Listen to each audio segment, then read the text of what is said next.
On the morning of my custody hearing, my husband's attorney told the judge I had dementia and couldn't be trusted with my own life. I'm Catherine Williams. I'm 62 years old. I sat there silent, my hands folded in my lap. Then my 12-year-old granddaughter stood up and said, "Your Honor, may I show you something my grandmother doesn't know about?" If you're listening from somewhere far away, drop your city in the comments so I can see how far this has traveled. And please, stay with me until the end.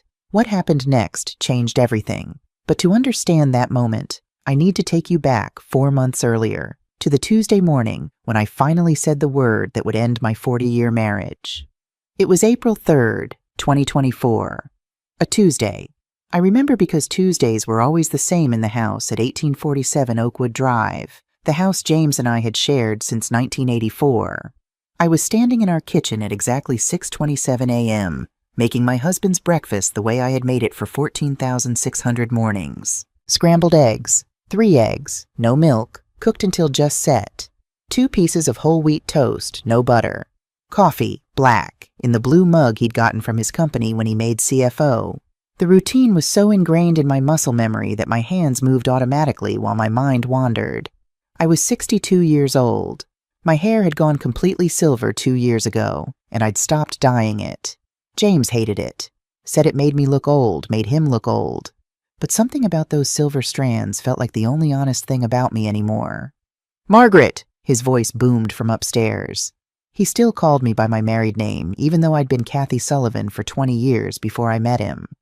"Where's my blue tie, the one I specifically told you to have cleaned?" My hands paused over the eggs. I had taken that tie to Martin's dry cleaning on March 28th. I had picked it up on April 1st. I had hung it in his closet, right side, third from the left, exactly where he liked it, at exactly 4:17 p.m. on April 1st. I knew because I'd checked my phone when I hung it up, the way I'd started checking my phone for everything, documenting my life like evidence. "It's in your closet, James," I called back, keeping my voice level, pleasant. Right side, third from the left. I heard him stomping around upstairs, drawers slamming, the closet door banging, then silence. He'd found it, of course, right where I told him.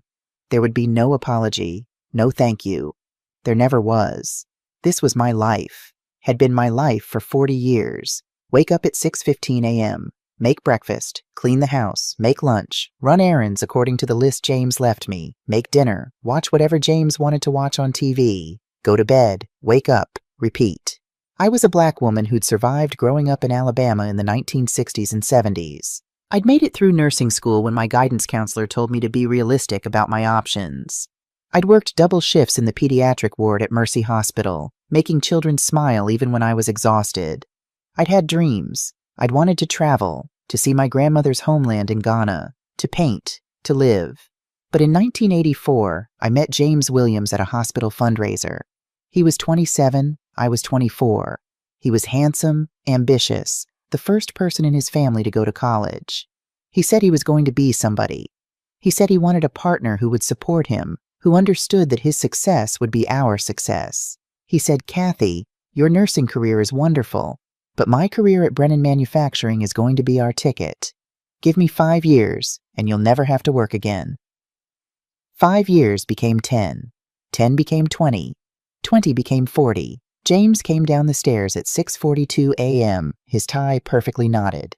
He was 65 now, still handsome in that silver-haired executive way. He'd retired 2 years ago from his position as chief financial officer at Brennan Manufacturing. Since then, he'd been home all day, which meant I'd been under his scrutiny all day. "Coffee's cold," he said, not looking at me as he sat down at the kitchen table. I had poured it 30 seconds ago. Steam was still rising from the blue mug. "I'll make fresh," I said quietly, reaching for the cup. "See that you do." He picked up his phone, scrolling. "And Catherine, we need to talk about your sister." My sister Ruby had called the day before. She was 67, 5 years older than me, a retired school teacher with a pension and a small house in Atlanta. She'd wanted to meet for lunch on Friday. "What about her?" I asked, dumping the perfectly good coffee down the sink. "I don't think you should be spending so much time with her. She's filling your head with nonsense." Ruby had been telling me for years to leave James. She'd seen the way he spoke to me, the way he controlled every dollar, every decision, every minute of my day. She called it emotional abuse. I called it marriage. "We're just having lunch, James." "No," he said, his voice flat, final. "You're not. Call her and cancel. Tell her you're busy." Something inside me cracked that morning. Maybe it was the tone. Maybe it was the fact that I was 62 years old and still being told who I could have lunch with. Maybe it was remembering the young nurse who'd once traveled to Honduras on a medical mission, who'd loved salsa dancing, who'd wanted to see the world. "No," I heard myself say. James's head snapped up from his phone. His dark brown eyes fixed on me with an intensity that would have made me fold a year ago, a month ago, a week ago. "What did you say?" I said no. My voice was steady. "I'm having lunch with my sister on Friday." The explosion was immediate. He stood up so fast his chair toppled backward with a crash that made me flinch.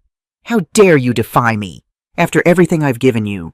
This house—" He gestured around our 3,200 square foot home in the nice neighborhood, the neighborhood where we were one of 3 black families.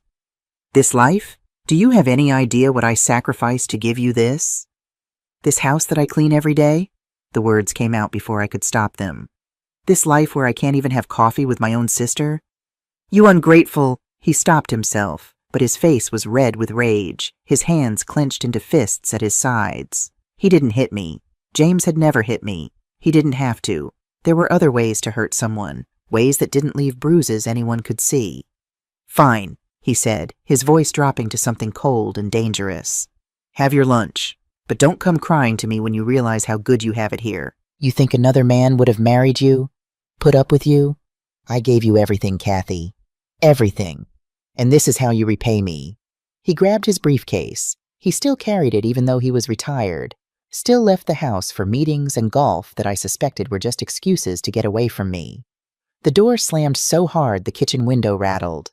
I stood there for a long moment, looking at the overturned chair, the spilled eggs I'd have to clean up, the coffee cup in the sink. And then I started laughing. Not happy laughter. The kind of laughter that comes when you realize you've been living in a cage for 40 years and you just now noticed the door was never actually locked. You just never tried to open it. I had lunch with Ruby that Friday, and the next Friday, and the Friday after that. 8 weeks after that first no, on May 29th, 2024, at 2:47 p.m., I filed for divorce. I did it at the courthouse downtown in the Family Law Division on the 3rd floor. The clerk who helped me was a young black woman, maybe 30, with natural hair pulled back in a ponytail. She'd looked at me, really looked at me, and said, "You're doing a brave thing." I didn't feel brave. I felt terrified. I told James that night. He'd just come home from another mysterious meeting, and I was making dinner. Chicken breast, grilled. Green beans, steamed. Brown rice. The same dinner we had every Wednesday. "James, I need to tell you something."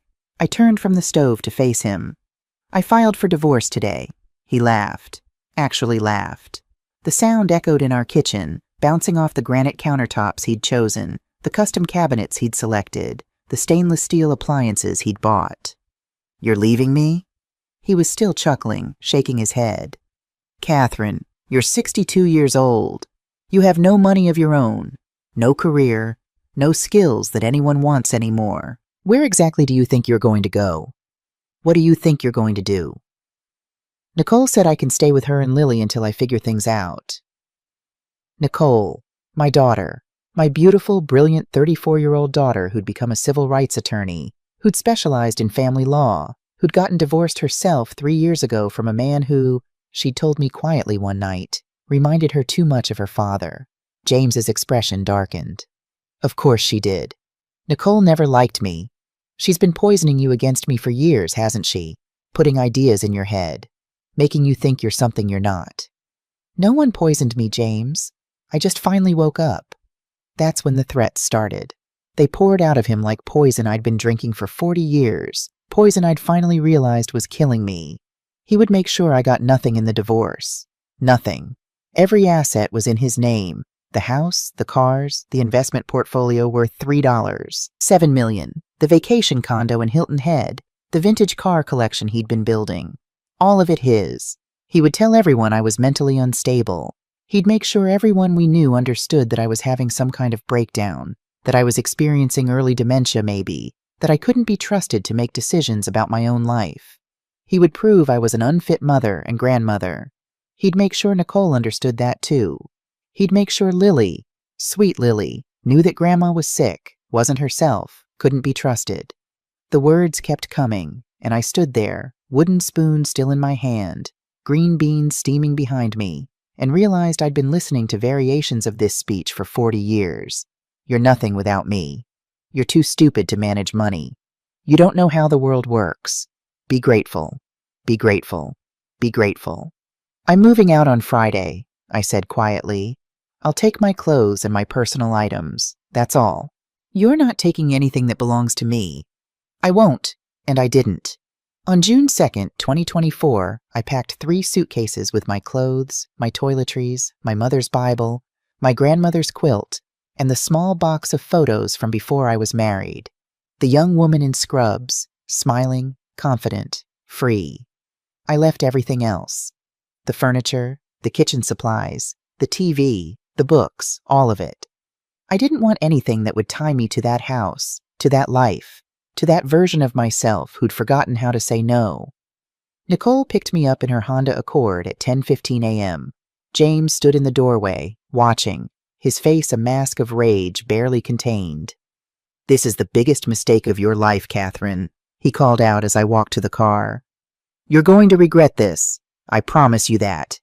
I didn't answer. I just got in the car. Nicole and Lily lived in a townhouse on the north side of town, 2847 Pinecrest Lane.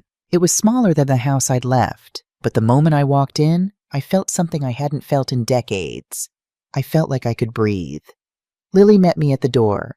She was 12 years old, tall for her age, with her mother's dark brown skin and hair in neat braids.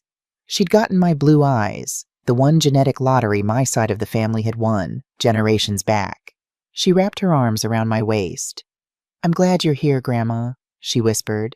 "Mom's been worried about you for a long time." Living with them was like remembering what normal felt like. Nicole never demanded I cook, never told me when to wake up or what to do with my day. I helped with cooking because I wanted to, not because I had to.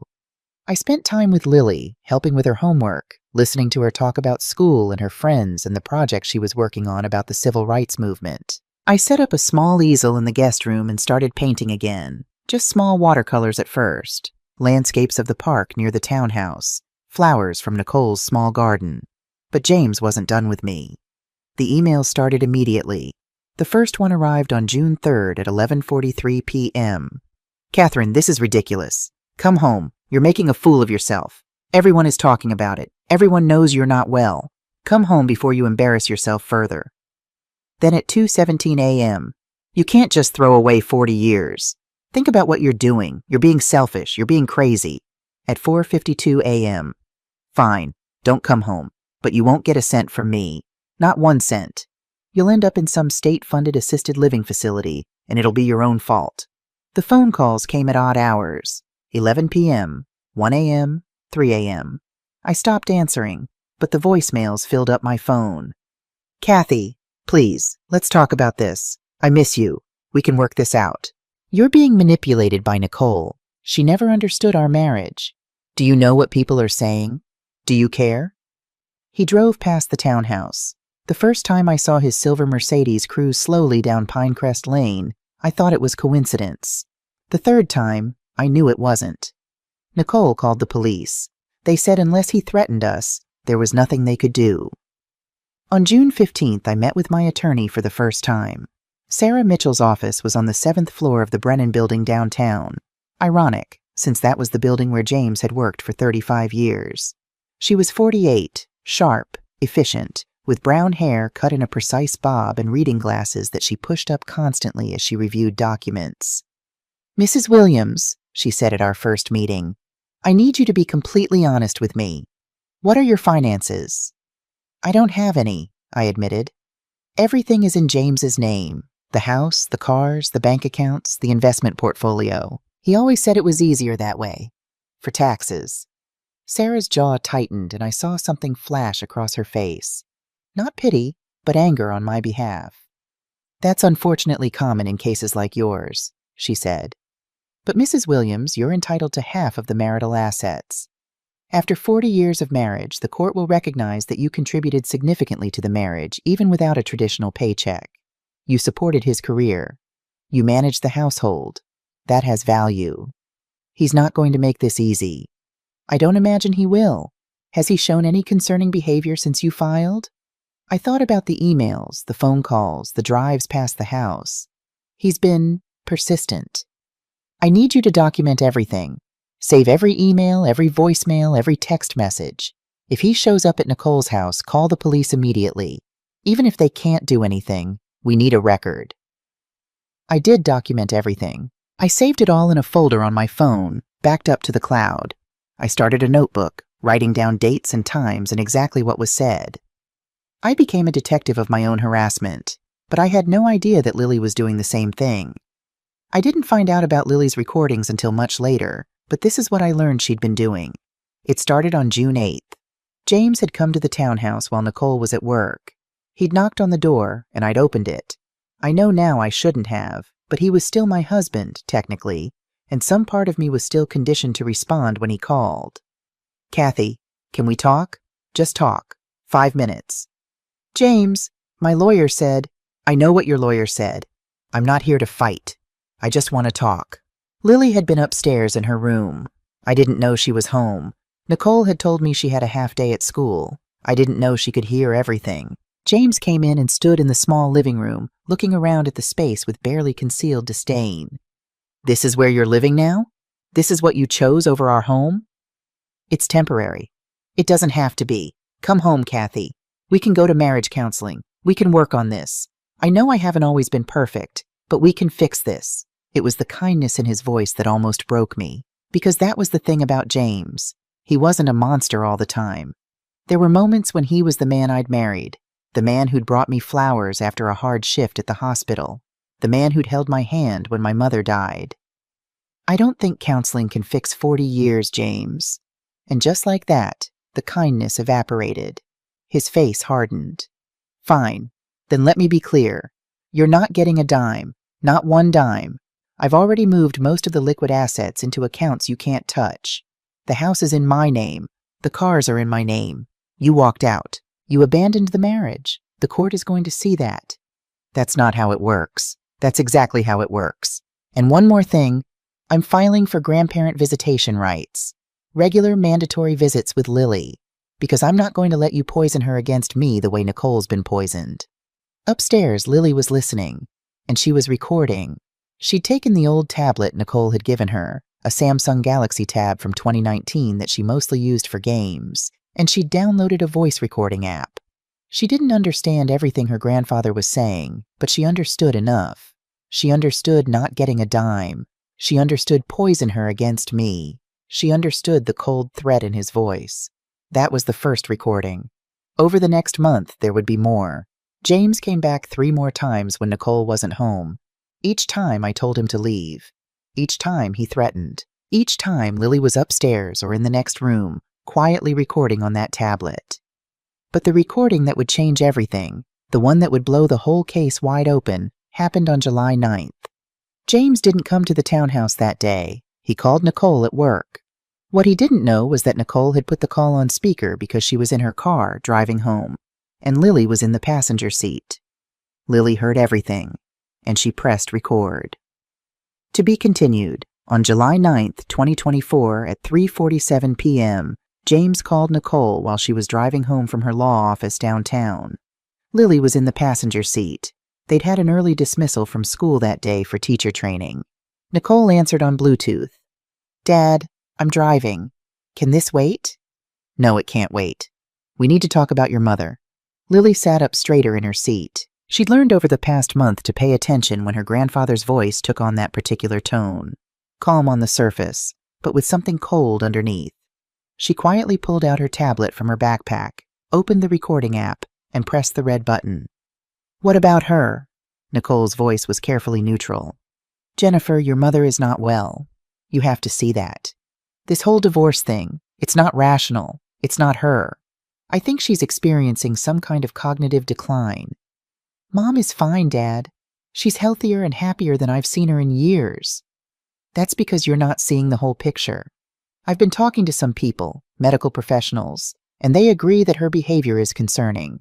The sudden decision to leave a 40-year marriage, the paranoia about money, the isolation from friends.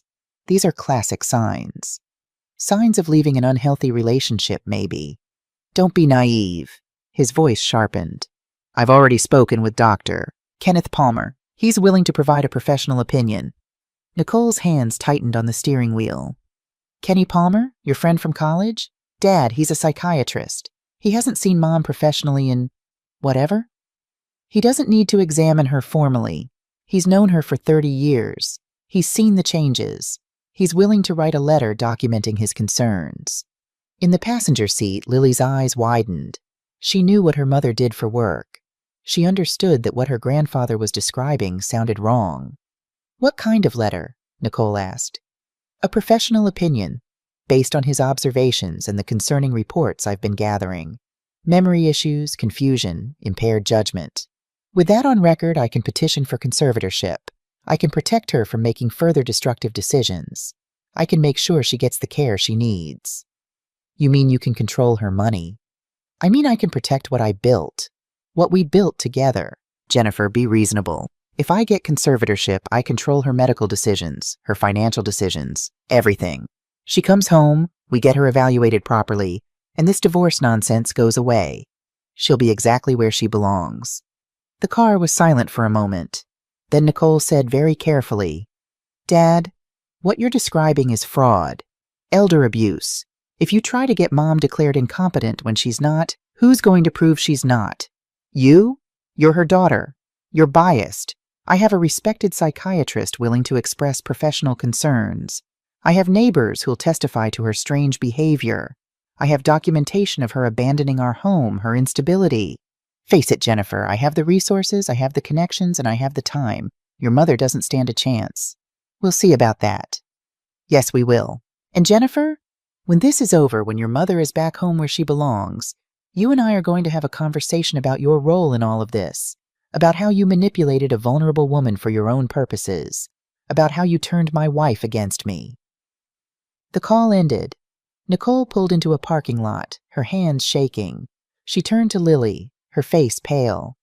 Baby, I'm sorry you had to hear that. Mom, Lily held up the tablet, the recording app still running, red numbers counting up the seconds. I got it all. Nicole stared at the tablet, then at her daughter. How long have you been doing this? Since Grandpa started coming to the house. Since I heard him threatening Grandma. I have 4 recordings, Mom. 4. What we didn't know yet, what we wouldn't find out until weeks later, was that James had been busy building his case in other ways too. On July 12th, 3 days after that phone call, James visited Mr. and Mrs. Harold Patterson as their home on Oakwood Drive, 3 houses down from where he and I had lived for 40 years. The Pattersons were in their early 70s, white, retired, and had been our neighbors since 1997. We'd been friendly, Christmas cards, occasional dinners, waves across the lawn. They were James's friends more than mine, really. Harold had worked in manufacturing too, different company but same circles. They golfed together. Harold, Linda, I need your help, James told them that afternoon, sitting in their living room with coffee Linda had made. It's about Catherine. We heard she moved out, Linda said, her voice sympathetic. We're so sorry, James. After 40 years. I'm worried about her. James leaned forward, his expression concerned, perfect. I think she's experiencing some cognitive issues, age-related decline, possibly early Alzheimer's. Her behavior has been so erratic lately. Oh no, Linda pressed her hand to her chest. That's terrible. Her doctor is concerned. I'm concerned, but she's refusing proper evaluation, and she's let our daughter convince her that I'm the problem. He shook his head sadly. I'm trying to help her, but legally I need documentation of her concerning behavior, from neutral parties, people who've observed her recently. Harold and Linda exchanged glances. What kind of documentation? Harold asked. Just a simple statement, about any interactions where she seemed confused, forgetful, not herself. I know you saw her at Brennan's Market last month. Oh yes, Linda interrupted. I said hello to her. and she looked right through me. Didn't seem to recognize me at first. Then she called me Linda Morrison. That's my maiden name. I haven't used it in 50 years. James nodded slowly. That's exactly the kind of thing I mean. Would you be willing to write that down? For the court? It could help get her the medical care she needs. Of course, Linda said. Of course we'll help. What Linda didn't mention was that she'd stopped dyeing her hair recently and had cut it short. She looked significantly different than the last time I'd seen her, which had been at least 4 months earlier. And in that moment at the grocery store, with the fluorescent lights and my mind on the shopping list and the divorce papers in my purse, I'd drawn a blank on her name for maybe 10 seconds. Then I'd remembered. We'd chatted about her new hairstyle. She'd been perfectly nice, but now it became evidence. James visited 5 other neighbors that week. 4 of them wrote statements. All of them mentioned small, meaningless things. A wave I didn't return. I'd been on the phone with Sarah. A conversation where I seemed distracted. I'd been crying in my car about my marriage. A time I'd apparently forgotten someone's name at a neighborhood gathering 3 months ago. I'd never been good with names, neither was James, but no one called him senile for it. But there was one neighbor who refused. Mrs. Dorothy King lived on the corner of Oakwood Drive in a neat yellow house with rose bushes in the front yard. She was 71, black, widowed, and had been a social worker for 40 years before retiring. She'd known me since we moved to the neighborhood, and unlike the others, she'd actually paid attention. When James showed up at her door on July 14th, she let him in, made him tea, and listened to his whole speech about my cognitive decline and concerning behavior. Then she set down her teacup and said, "James, I've known Kathy for 27 years. I've watched her at neighborhood gatherings. I've talked with her at the mailbox, at the grocery store, at church. There is nothing wrong with that woman's mind. Dorothy, I appreciate your loyalty to her, but what's wrong," she continued, her voice firm, "is how you've treated her all these years. I've seen it. A lot of us have seen it. The way you talk to her, like she's not even there. The way you make decisions without her. The way you control everything. My husband, God rest his soul, would have never dreamed of treating me the way you treat Kathy. You don't understand the situation. I understand it perfectly fine, and I'm not signing any statement saying Kathy's got dementia when we both know that's a lie. What I will do is testify in court, if it comes to that, about what I've witnessed of your treatment of her over the years." James stood up, his face hard. "I see. Well, I appreciate your time, Dorothy." He left, and according to Dorothy, who called me that night to tell me what happened, he never spoke to her again. By late July, the weight of everything was crushing me. The emails continued. James had moved from angry to manipulative, a cycle I recognized from 40 years of marriage. July 18th, 11:34 p.m. "Catherine, do you remember our anniversary last year? You forgot to make dinner reservations. I had to do it myself. Don't you see the pattern?" July 20th, 2:41 a.m. "Nicole told me you couldn't find your car keys 3 times last week. She's worried too, even if she won't admit it." July 23rd, 4:15 p.m. "Even Ruby called me. She said you seemed confused on the phone yesterday. Everyone's worried about you, Kathy.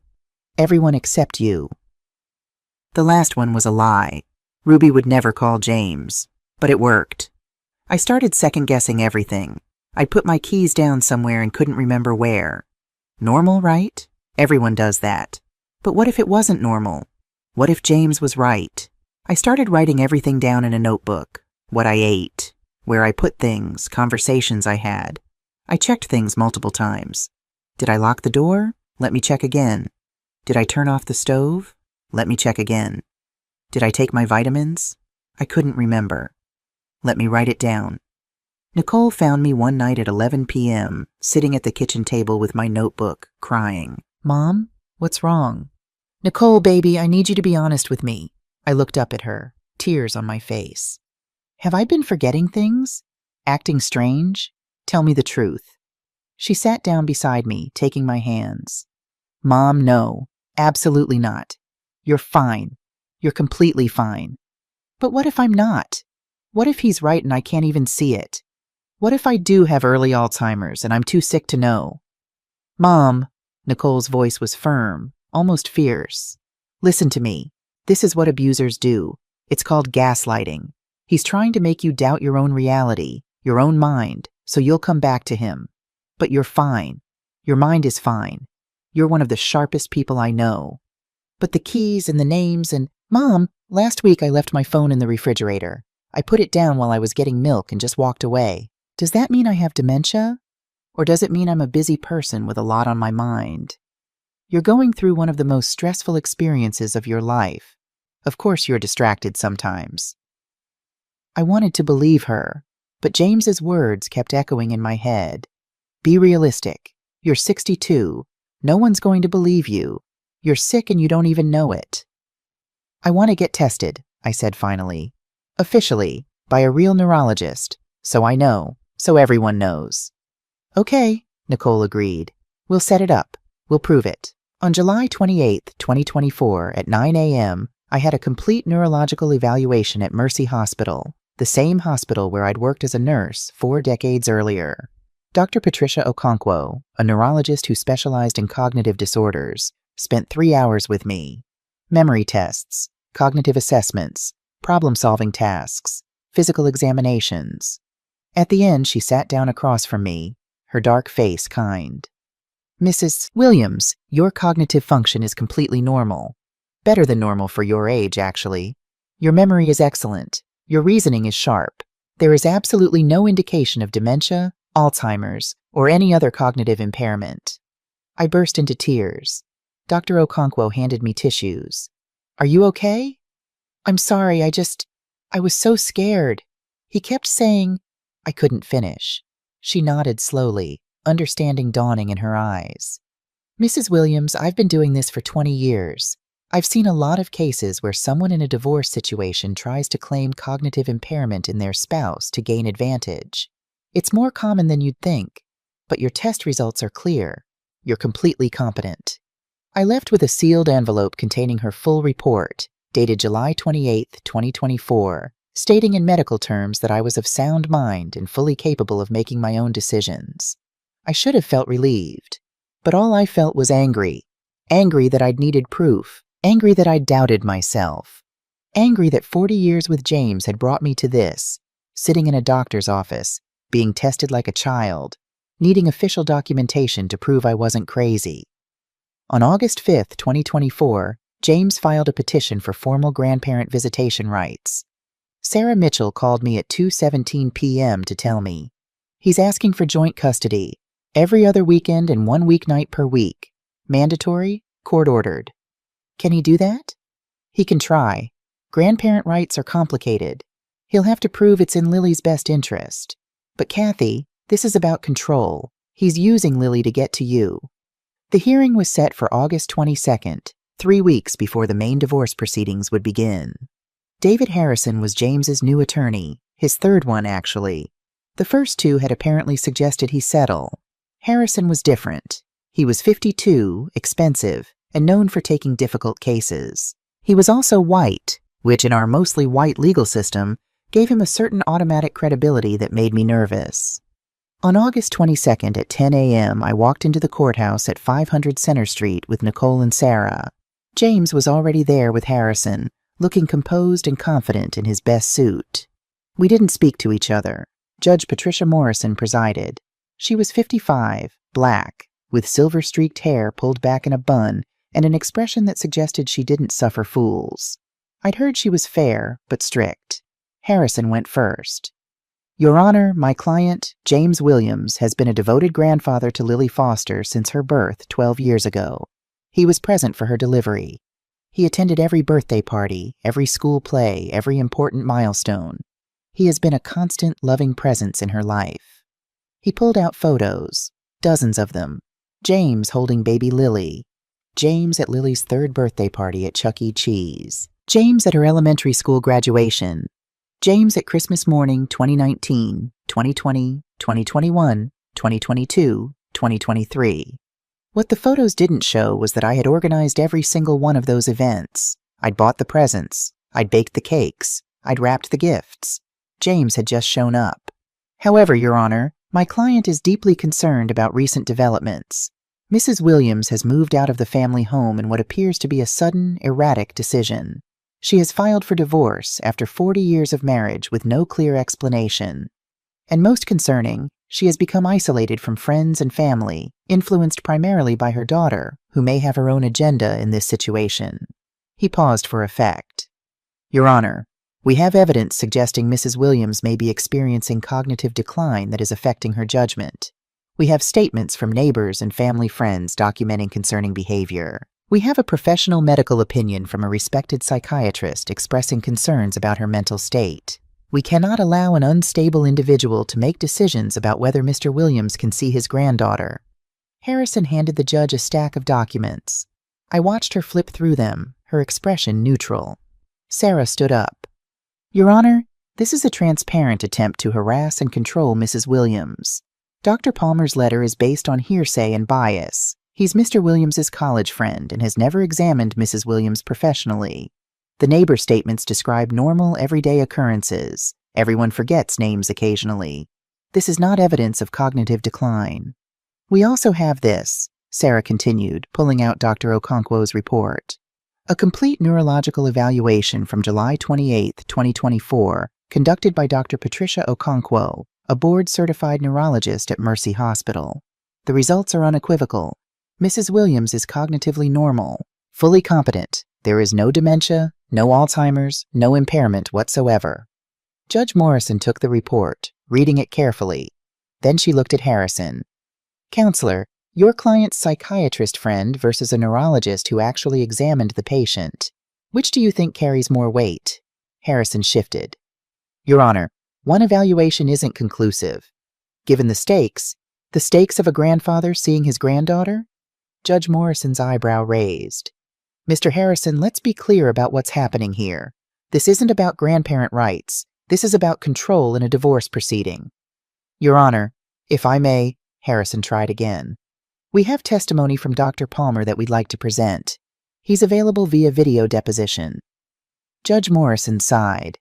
Fine, let's hear it. The courtroom screen lit up with Dr. Kenneth Palmer's face. He was 65, brown-skinned, wearing a suit and sitting in what looked like his home office. Harrison asked the questions. Dr. Palmer, how long have you known Catherine Williams? About 30 years, since James and I were in college together. And have you observed concerning changes in her behavior recently? Well, I haven't seen her much in the past few years, but based on what James has told me and what I know of her history, her decision to suddenly leave a 40-year marriage does suggest impaired judgment. That's consistent with early cognitive decline. Sarah stood up for cross-examination. Dr. Palmer, you said you haven't seen Mrs. Williams much in recent years. When was the last time you actually spoke with her? It's been a few years. 3 years? 5 years? Perhaps 5 or 6. So your professional opinion is based on not having seen her in 5 to 6 years, and on conversations with your close friend who is currently in the middle of a contentious divorce with her. Is that accurate? Dr. Palmer shifted uncomfortably. James is a reliable source. Dr. Palmer, did you use any clinical assessment tools, any cognitive tests, any diagnostic criteria from the DSM-5? No, but professional observation. Professional observation requires actually observing the patient, doesn't it? You haven't observed Mrs. Williams in over 5 years, so your opinion is based on friendship and hearsay, not medicine, correct? That's simplifying. Yes or no, Dr. Palmer? Is your opinion based on medical examination or on your friend's reports? A long pause. On James's reports. No further questions. Judge Morrison's expression said everything. She turned to James. Mr. Williams, I'm deeply troubled by what I'm seeing here. You're using medical professionals to build a case based on bias rather than evidence. Mrs. Williams has been thoroughly evaluated by a qualified neurologist who found nothing wrong. What am I missing? That's when it happened. Your Honor, a small voice said from the gallery behind me. May I show you something important? I turned. Lily was standing up, Nicole's old tablet clutched in her hands. Nicole looked as shocked as I was. And who are you, young lady? Judge Morrison asked, not unkindly. I'm Lily Foster, ma'am. Mrs. Williams is my grandmother, and I have recordings of my grandfather. Things he said about Grandma that I think you need to hear. The courtroom went absolutely silent. Harrison half rose from his seat. Your Honor, this is highly irregular. Judge Morrison held up her hand. I'll allow it. Miss Foster, please approach the bench.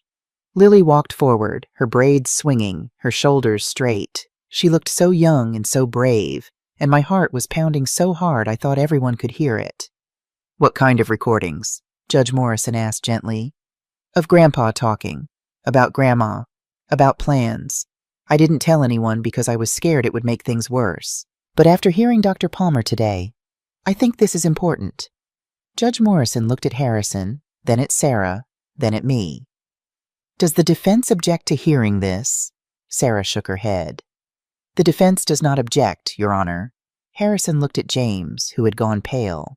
"Your Honor, recordings made by a child without consent, in a private home where your client was a visitor? I'll allow it.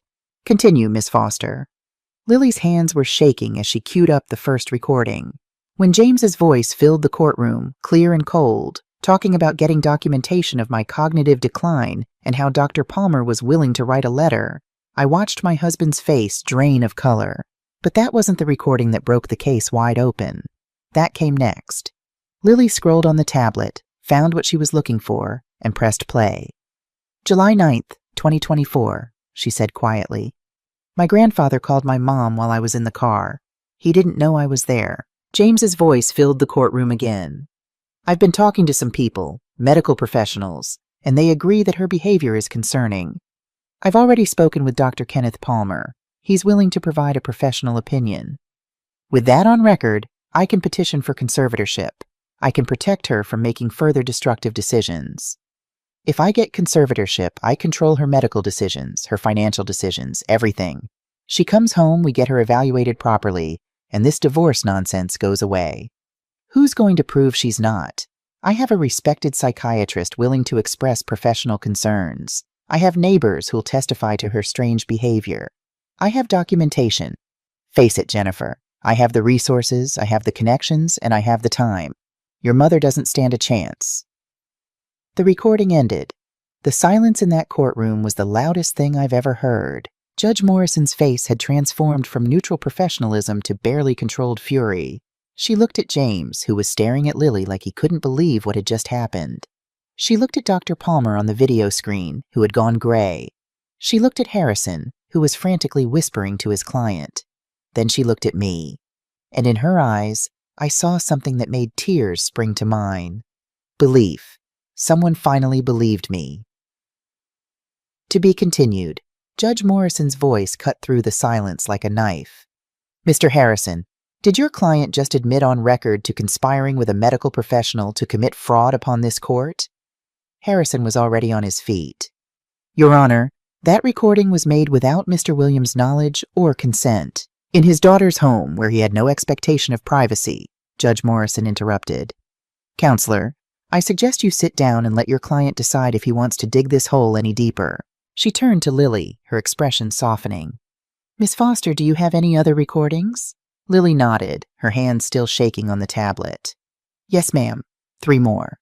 "Your Honor, I object," Harrison tried again. "Objection noted and overruled. Continue, Miss Foster." Lily took a breath and played the second recording. This one was from July 15th, James talking on the phone with someone. We'd later learn it was his financial advisor, Robert Chen at Merrill Lynch. "Rob, I need to move some assets, quickly, before the divorce proceedings really get started." "James, your attorney should be advising you on this. If you move assets now, it could look like—" "I know how it looks. That's why I need your help. I've already transferred $487,000 from our joint Morgan Stanley account to a new account at Chase. Catherine's name isn't on it. But I need to move more. The house in Hilton Head. Can we put that in a trust? Under my name only? James, that's marital property. If the court finds out, the court won't find out unless you tell them. Rob, you've managed my money for 15 years. This is important. I'm not letting her walk away with half of what I built. She contributed nothing. Nothing. I'm the one who worked 60-hour weeks. I'm the one who made the money. All she did was sit at home. What about the investment portfolio? That's $3.7 million. I want at least $2 million moved before the asset disclosure deadline. Can you do it? A pause. Then, I'll see what I can do. The recording ended. Sarah was on her feet immediately. Your Honor, this is clear evidence of asset concealment and fraud. Mr. Williams has admitted to hiding marital assets. $487,000 that we now know to look for, plus attempts to hide property and investment accounts. Judge Morrison's jaw was tight. Mr. Williams, do you understand that hiding assets in a divorce proceeding is illegal? That you've just confessed to it on tape? James finally found his voice. That conversation was private. That child had no right. That child, Judge Morrison said coldly, may have just saved her grandmother from being defrauded. Miss Foster, please continue. The third recording was from July 22nd. James was at Nicole's house again. Lily had been upstairs doing homework. We heard his voice clearly. Catherine, this is ridiculous. You need to come home. You're making yourself look senile, unstable. The judge is going to see that. When this goes to court, everyone is going to see what you really are. A confused old woman having some kind of breakdown. My voice shaky. I just want a divorce, James, that's all. You want to throw away 40 years for what? To live in this... There was a sound of him gesturing around. This little townhouse? To be a burden on Nicole? Think about what you're doing. Think about how this looks. A 62-year-old black woman walking out on her successful husband. You know what people are going to think. I don't care what people think. You should, because I'm going to make sure everyone knows you've lost your mind. Your sister, your friends from church, everyone in the neighborhood, Lily, they're all going to think you're crazy. Who's going to believe you? A woman your age, no money, no career? You think the judge is going to side with you? Get real, Catherine. Please leave. I'm trying to help you. Come home. We'll forget this happened. I'll even go to counseling if that's what you want. But if you don't come home, if you keep pushing this, I promise you, you'll regret it. I'll make sure you end up in some state-funded nursing home where they warehouse old people nobody wants. Is that what you want? To die alone and broke? There was a sound of a door slamming. Then Lily's young voice, scared. Grandma? Are you okay? I'm fine, baby. I'm fine. But on the recording you could hear me crying. I was crying in the courtroom too. Nicole had her arm around me. I heard someone in the gallery behind us, Mrs. Dorothy King, who'd come to support me, make a sound of disgust. Judge Morrison looked at James with something beyond anger. Contempt. Mr. Williams, I have presided over family court for 23 years. I have seen abusive spouses. I have seen elder abuse. I have seen people try to manipulate the system. But I have never seen someone so calculatingly, systematically attempt to gaslight their spouse and defraud this court. She turned to Harrison. Counselor, I strongly suggest you have a conversation with your client about the penalties for perjury, attempted fraud, and elder abuse. As for this custody matter, Your Honor, Lily said quietly, there's one more. It's the worst one. Lily's voice was barely above a whisper. This one is from August 3rd. Grandpa came to our house when Mom wasn't home. I was supposed to be at my friend Maya's house, but she got sick, so her mom dropped me home early. Grandpa didn't know I was there. She pressed play on the final recording. James's voice, but this time he wasn't alone. There was another man's voice. We'd later learn it was David Harrison, his attorney, in a pre-hearing strategy session that James had asked to have at Nicole's house because it would be convenient. David, let's be clear about the goal here. I want conservatorship. Full conservatorship. Medical decisions, financial decisions, everything. James, I have to advise you that based on the neurological report from Dr. Okonkwo, I don't care about that report. We have Palmer's letter. We have the neighbor statements. We can build a case that she's declining, that she's not capable of making rational decisions. The divorce petition itself is evidence of impaired judgment. That's a stretch. It's the truth. Look, David, I've been married to this woman for 40 years. I know her. She's weak. She's always been weak. The only reason she's doing this is because Nicole is manipulating her. Once I get conservatorship, Catherine comes home, we dismiss the divorce, and everything goes back to normal. And if she fights? She won't. Not once the conservatorship is in place. I'll have complete control. I'll decide where she lives, what medical care she gets, whether she can see Nicole and Lily. She'll realize she has no choice but to cooperate. Harrison's voice, uncomfortable. James, I have to say, this feels less like protecting your wife and more like punishing her for leaving. Call it what you want. She embarrassed me. Walked out after 40 years, made me look like a failure as a husband to everyone we know. Our friends, the people at Brennan Manufacturing, everyone. Do Do you know what it's like to have people look at you with pity? To have them wondering what you did wrong? She's going to learn what happens when you disrespect me. The conservatorship route is risky. If the judge sees through it, the judge won't. We have Dr. Palmer's professional opinion. We have documentation from multiple neighbors. We have the perfect narrative. Elderly woman, cognitive decline, family concern for her welfare. It plays. Trust me, it plays. What about the money? The asset division? A pause. Then James said something that made my blood run cold. If I get conservatorship, there is no asset division. I control everything. The house stays mine. The investments stay mine. Every dollar stays exactly where it is. And Catherine? She gets a monthly allowance for personal expenses, whatever I decide she needs. Maybe $500 a month, maybe $200, however much it takes to remind her that she has nothing without me. That's justice. She wants to leave me?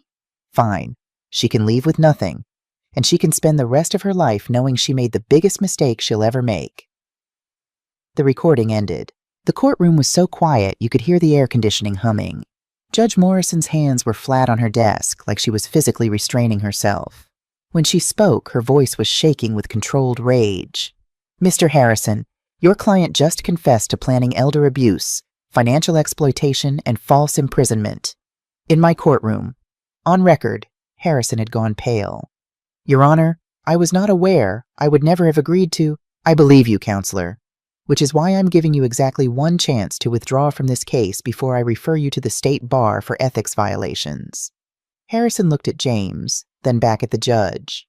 Your Honor, I request permission to withdraw as counsel. Granted. Get out of my courtroom. She waited while Harrison gathered his papers and left, not looking at James once. Then she turned to James. Mr. Williams, stand up. James stood slowly, his face a mask of shock and anger. You are the worst kind of abuser, the kind that uses the system itself as a weapon. You tried to weaponize medicine, law, and this court against your wife. You tried to have her declared incompetent when you knew she was fully capable. You hid assets. You manipulated witnesses. You planned to imprison her in her own home and call it care. Judge Morrison's voice rose. Did you think you'd get away with it? Did you think that because you're successful, because you're educated, because you have money and connections, that you could manipulate this court? Your Honor, if I could explain, you've explained enough. Your own words condemn you. She looked at Dr. Palmer's face on the video screen. He looked like he wanted to disappear. Dr. Palmer, I'm reporting you to the medical board. You'll be hearing from them about your ethics violation. Then back to James. Here is my ruling on the custody matter. Denied. Completely denied. You are to have no contact with Lily Foster. Furthermore, I'm issuing a restraining order. You are to have no contact, none, with Catherine Williams, Nicole Foster, or Lily Foster. No calls, no emails, no texts, no drive-bys. If you violate this order, you will be arrested.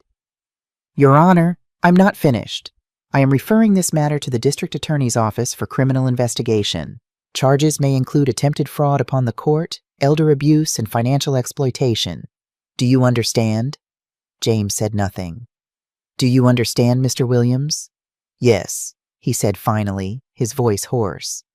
Get out of my courtroom. James walked out, his back rigid, his face blank. But I saw his hands shaking. After he left, Judge Morrison turned to me. Her expression softened. Mrs. Williams, I want to be absolutely clear. There is nothing wrong with your mind. There is nothing wrong with your judgment. What you experienced is called coercive control, and it is a recognized form of domestic abuse. You did the right thing by leaving. You did the brave thing.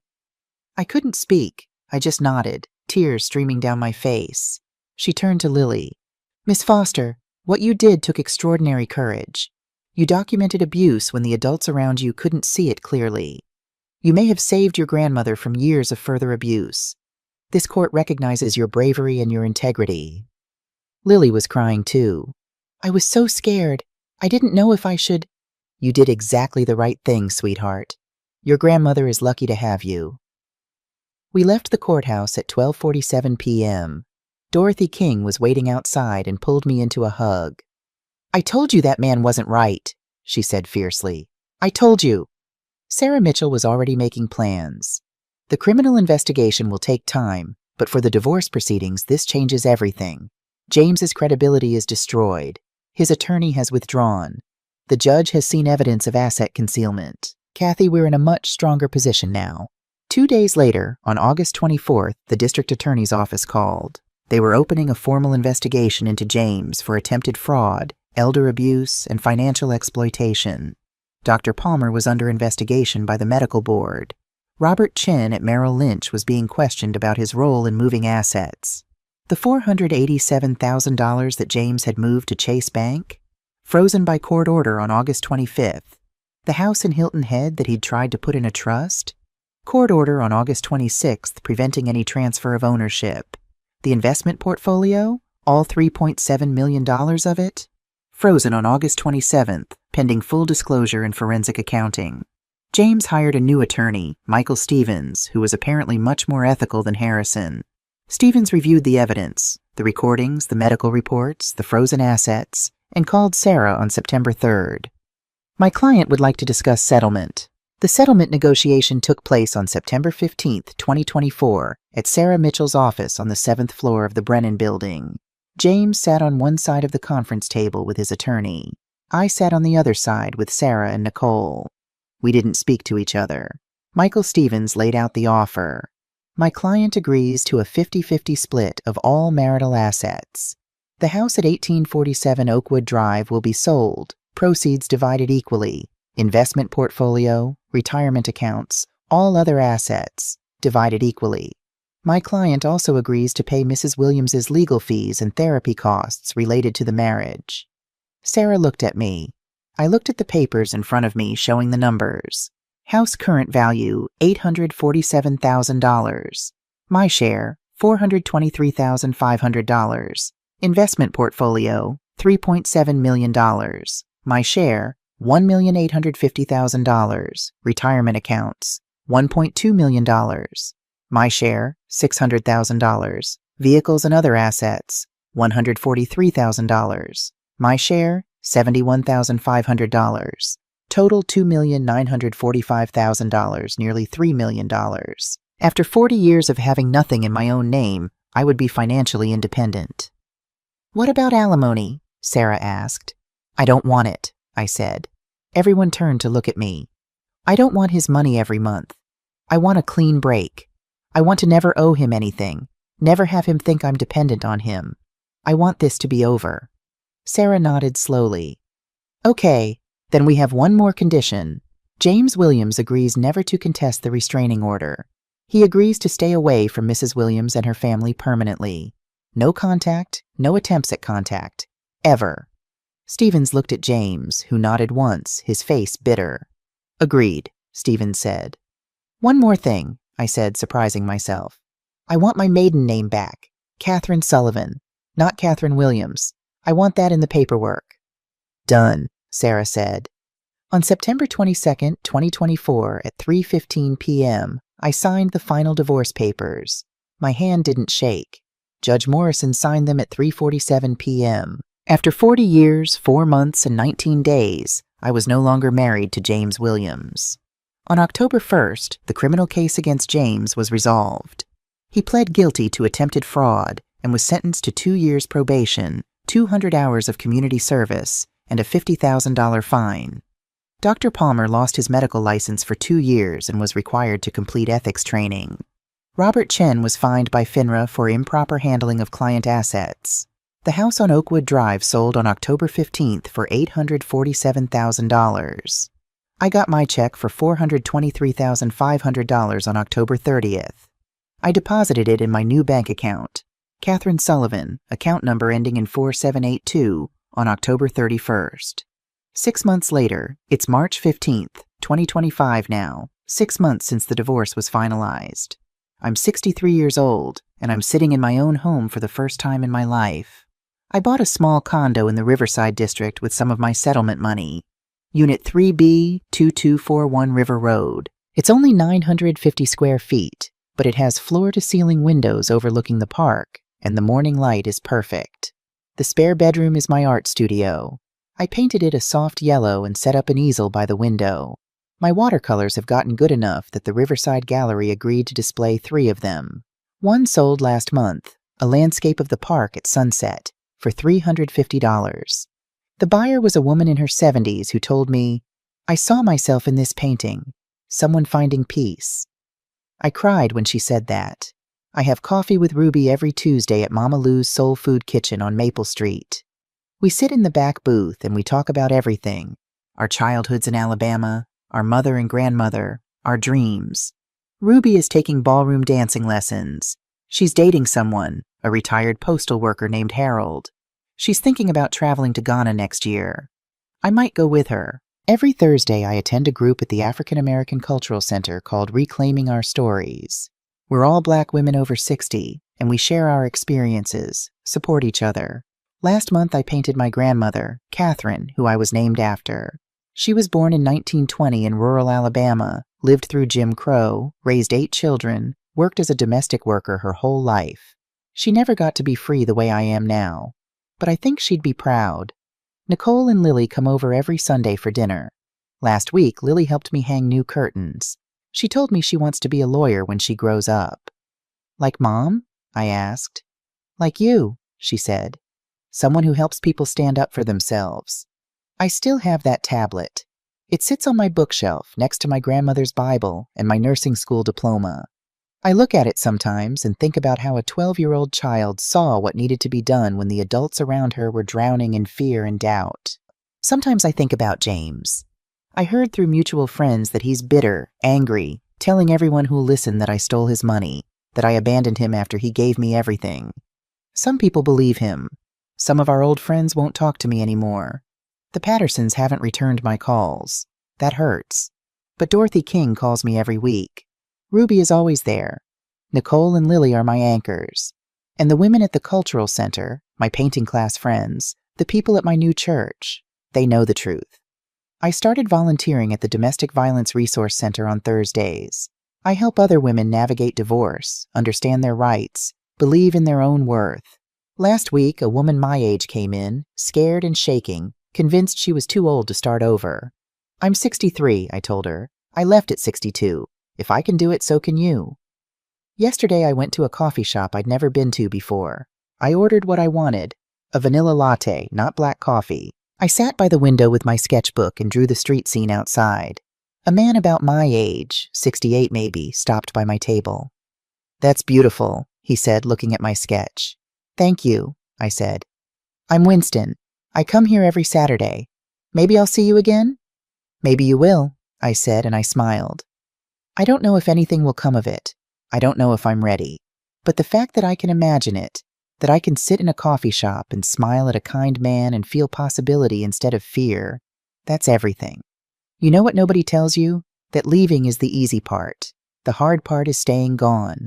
It's building a new life when you thought your life was over. It's learning who you are again after decades of being someone's wife, someone's expectation, someone's definition of you.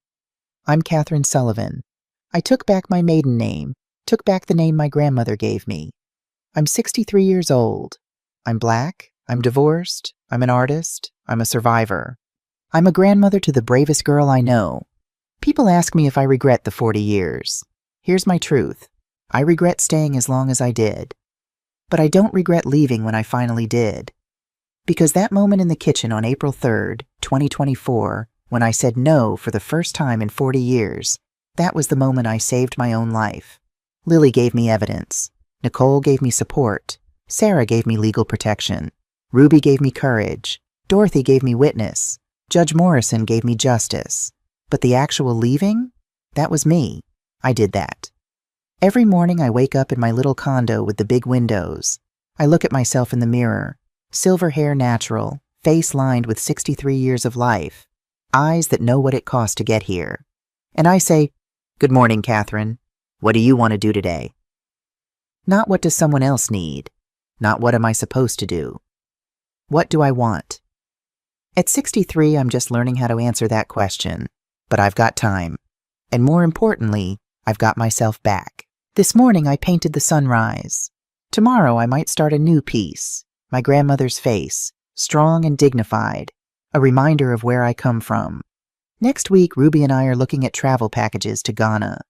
I don't know what the rest of my life looks like, but for the first time in 40 years, it's mine to decide. And that, after everything, is more than enough.